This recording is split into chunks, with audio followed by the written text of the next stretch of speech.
জেলা 64 7টা থানায় 8টা থানা লাগে এই গ্রেড করতে গেলে। ও তাহলে একটা মজার কথা বলতেই আমার এই সেদিনকার কথা, অ্যাডমিনিস্ট্রেটিভ রিফর্মের চেয়ারম্যান মুহিত চৌধুরী সাহেব আমার ফোন দিচ্ছেন, কয় না স্যার এই তোমার জেলা কী করে এ গ্রেড জেলা হইল 7টা থানা নিয়ে?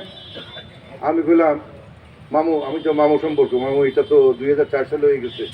হ্যাঁ কি বলো? এটা প্রধানমন্ত্রী স্পেশাল অর্ডার দিয়ে ইয়ে করছে। তো এই অর্ডারে কপি আছে নি তোমার কাছে? আরে আছে, যে আমার একটু পাঠাও তো। আমি পাঠাইলে দিলাম ওনারা, পাঠায় উনি আবার আমার ফোন দিচ্ছে কিছুক্ষণ পরে। আচ্ছা এটা তো আমি জানতাম না, ঠিক আছে। উনি আবার আমারে বললেন যে 8টা থানা 8 নম্বর থানা করার একটা আমার প্রস্তাব দিলেন। আরে মামু এটা একটু পরে করি, এখন না। হ্যাঁ তো একমাত্র জেলা উনি যখন রিফর্ম করতে গেছেন, দেখেন যে 7 থানা নিয়ে আমাদের বি গ্রেড থাকার কথা, আমরা এ গ্রেড কেমনে? বেচারার সাথে সাথে আমারে ফোন দিচ্ছে।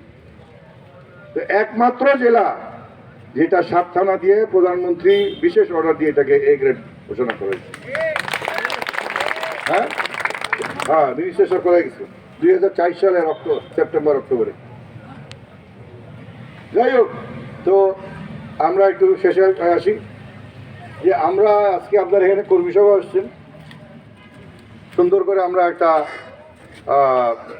ওয়ার্ড কমিটি করব যাতে আগামী নির্বাচনে